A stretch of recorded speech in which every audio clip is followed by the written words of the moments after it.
Hello, everybody, and welcome back to Break the Tackle. I am Austin the PEF Peffer, here with another edition of the PEF 10, my top 10 teams going into week number 11. Let's get right into it, starting with number 10. Could have gone a few different teams here.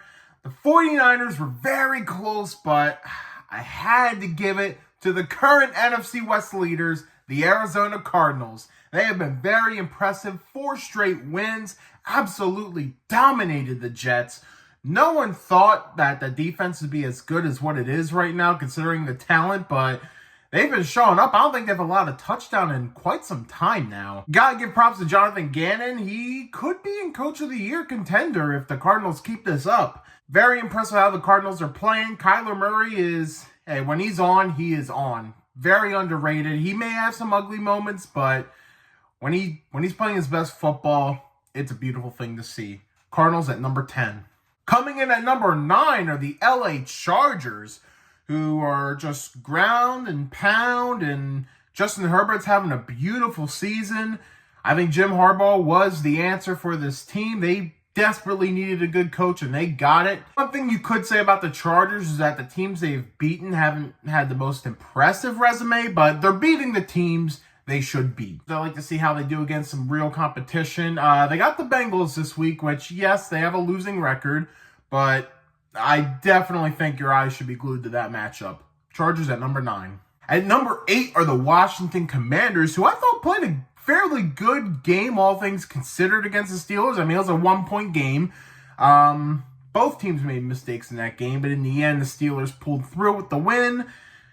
I'm not selling stock on the Commanders just yet. We'll see how they do. They got a big matchup Thursday night against the Eagles. We'll see where it goes. Commanders at 8. At 7 are the Green Bay Packers, who are coming off a bye week now. Yeah, they dropped one spot, but I mean, it's bye week. There's going to be very little to no change. So we'll see where the Packers go. Very interested to see what happens. Jordan Love, he throws a bad interception, but then he'll throw 2 beautiful touchdowns. So it's a little bit of yin and yang there, but I feel pretty good about the Packers this season. We'll see how they respond after the bye week. Packers at 7. Number 6 this week are the Pittsburgh Steelers, who take a pretty nice leap up.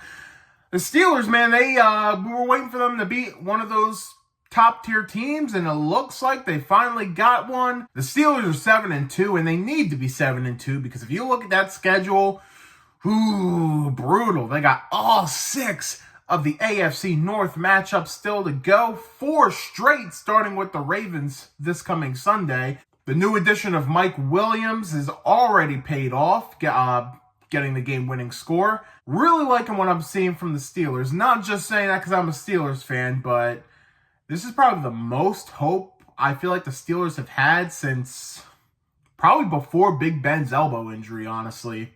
Steelers at number 6. Quickly going to go through PEF's props here. These are teams who I want to shout out despite not being good enough to make the PEF 10. I'm going to go through this quickly. Carolina Panthers getting the win in Germany against the Giants. 2nd win in a row. Good for them. New England Patriots dominating the Chicago Bears. That was an ugly game, but the Patriots they might not be as bad as what we thought. Heck, they had the lowest expectations they've had in a long time. The Jets have had the highest expectations they've had in a long time. They're both 3-7. So, New Orleans Saints, the interim coach strikes again. The interim coach games, man, they give you that boost, and the Saints ended up getting that upset victory over the Falcons. So, good for them. And the Miami Dolphins, they desperately needed a win here. They get one against the Rams on the road on Monday night. You know what? Good for them, man. I'm not super high on the Dolphins, but that may keep their season alive.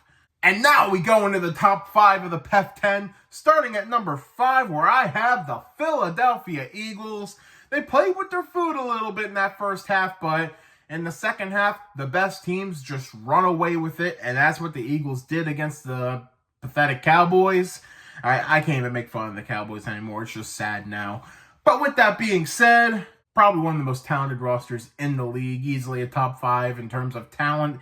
It's just a matter of how far the coaching will get them, but they're gonna get wins. They're gonna beat the teams that they absolutely should beat. They might play with their food a little bit, but they'll beat them.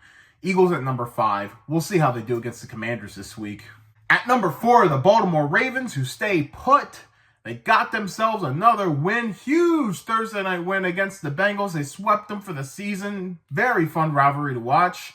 And while the offense is amazing, Lamar is MVP status, I just do not feel good about this secondary, man. They are letting up a lot of points, and I don't feel good about them going up against the Chiefs in the playoffs. I really, really don't. But to deny the Ravens of being a top 5 team is, I think, insane at this point, because that offense is just something special. That AFC North matchup this week against the Steelers is going to be a must-watch. Really looking forward to that game. Ravens at number 4. At number 3, I have the Detroit Lions dropping down a spot. Now, you got to give them credit. They played a really ugly game against the Texans, and despite that, still coming out with the win. And for a lot of people, that really impressed them, and it impresses me too. I gotta say, I'm a little worried because they were playing really ugly in that first half. I don't know if they always get away with that, and some of that may have been just the Texans being pretty bad in that spot, but I still think they're the best team in the NFC as of this moment. And, that could change. A Philly or maybe even a Green Bay or Washington could overtake that. But I'm still feeling really good about these Lions, despite dropping them slightly. Lions at 3. At number 2, we got the Buffalo Bills. Oh, and 1 and 2 are facing off this week. You already know who number 1 is, but Josh Allen still looking good. The Bills, I think, are only going to get better. But they can't be number 1 unless if they beat number 1, who are the Kansas City Chiefs. I mean, they can't keep getting away with it, but they keep getting away with it. And, say what you want about special teams, but they got the blocked field goal when it mattered most. They could play ugly games, like I said about the Lions, so maybe it's hypocritical to drop the Lions down, but you can play the ugliest game, but when you get it done when it matters the most, I mean, you're still one of the best teams easily. Till I see the Chiefs lose, I have to keep them at number 1. Even when I drop them from the number 1 spot, they remind me, no, we're number 1. And the team I put in the number 1 spot, they end up losing. So I have to keep the Chiefs number 1 once again on the PEF 10. Let's recap the PEF 10 for Week 11. At 10, the Cardinals. 9, the Chargers. 8, the Commanders. 7, the Packers. 6, the Steelers. 5, the Eagles. 4, the Ravens. 3, the Lions. 2, the Bills. 1, the Chiefs. Now let's hear from all of you. What did you think of the PEF 10 this week? And who are your top 10 teams going into Week 11? Share in the comments. Be sure to give this video a thumbs up if you enjoy it. And hit the subscribe button for more content by Break the Tackle. We also have a Facebook page and an Instagram page. Be sure to check those out as well. Thank you all again for watching Break the Tackle. We love football. We talk football.